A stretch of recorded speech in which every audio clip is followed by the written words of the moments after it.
What's going on YouTube? It's Wayne with Wayne's Fish World coming at you with my 125 gallon system. Just turned the lights on. Fish are still asleep, but I decided I want to make a video for you guys because I've been getting a lot of comments on my last video. In this video, we're going to be talking about how to control algae in your aquarium. Now, to understand how we stop algae, we need to figure out why algae forms. What does algae thrive on? And if we can find out that, we can eliminate it. You got to get to the root of the problem, or you're just putting band-aids on your system.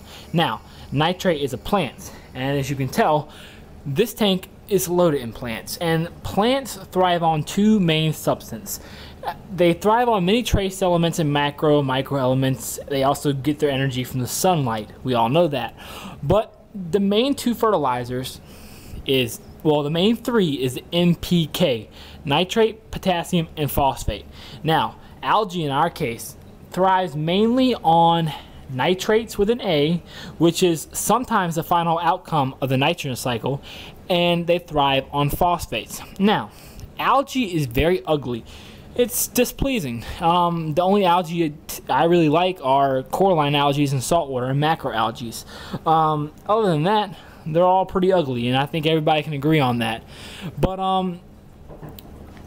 you get rid of them by taking their food source out, and there's other ways too. You got to remember, it's a three-legged table: light, CO2, and nutrients. If you can balance these off with your tank, you really shouldn't have algae problems, and that's the key to any system. Dustin preaches it all the time as well. Balance your system. If you balance your system out, you should be fine. Now, how do you reduce nitrates or phosphates? Now, phosphates, that's going to have to be done through a water change or some kind of phosphate media like Phossorb or Phosban for salt water, something like that. Or plants. And you can see my tank is a 125 gallon system. You can see my fish are starting to wake up a little. It's a planted tank. It's not done planted yet, but it's getting there. And I have a deep substrate bed. And in my deep substrate bed, I have anaerobic bacteria that removes nitrates through anaerobic respiration. And my plants absorb algae, just like in your saltwater world, macroalgae compete against the algae and take the nutrients out of the water. Now, if you don't have a planted tank, nitrates can be removed either through nitrate removing media, chemicals like Prime. Now, what Prime does is it takes the extra ion off nitrates, NO3, and turns it into NO2, which makes it nitrite with an I. And your aerobic, meaning your bacteria that thrives on air, can reduce those nitrites with an I.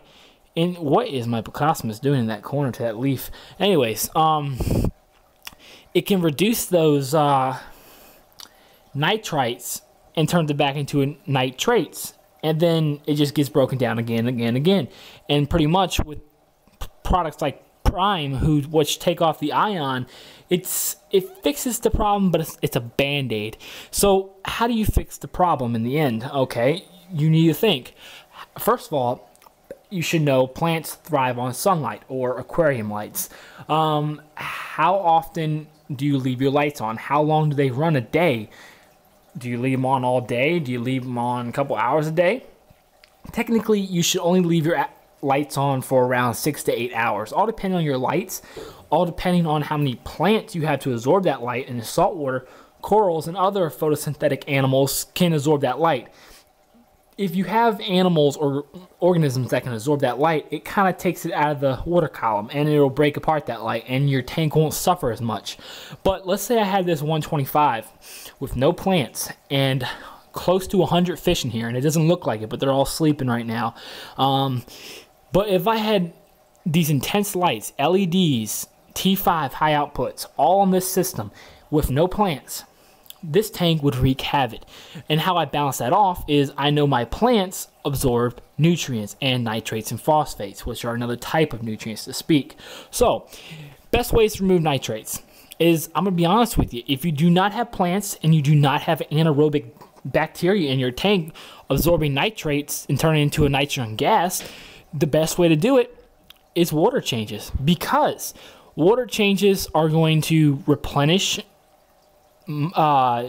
trace elements and vitamins and whatnot your plants and fish need to grow, and it's going to take the bad out of the water. So you're getting rid of the bad stuff and putting new stuff in there.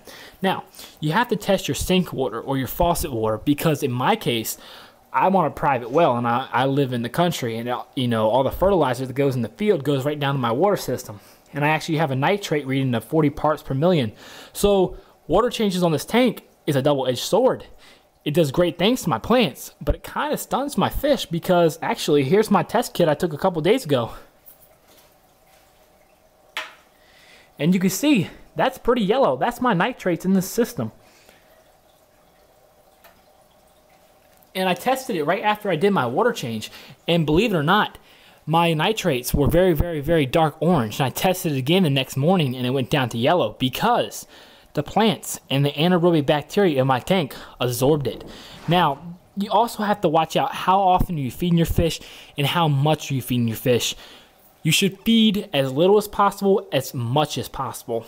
Small increments, like in the wild. When a fish goes hunting, sometimes it gets lucky and it gets a buffet, but usually what's going to happen, he's going to find a little smaller fish and he's going to eat that. He's going to go find another one and you get that. He's not going to just say, okay fish, come here, line up and get in my mouth. That's not what happens in the wild.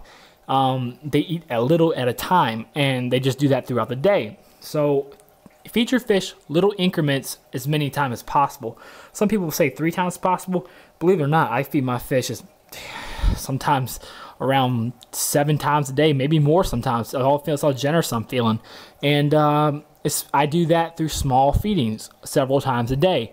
And also, watch your bio load. Now, my biggest bio load in this tank would be that ballast shark, who's going to get around 1 foot and 4 inches. And I've got angelfish getting pretty big in here too.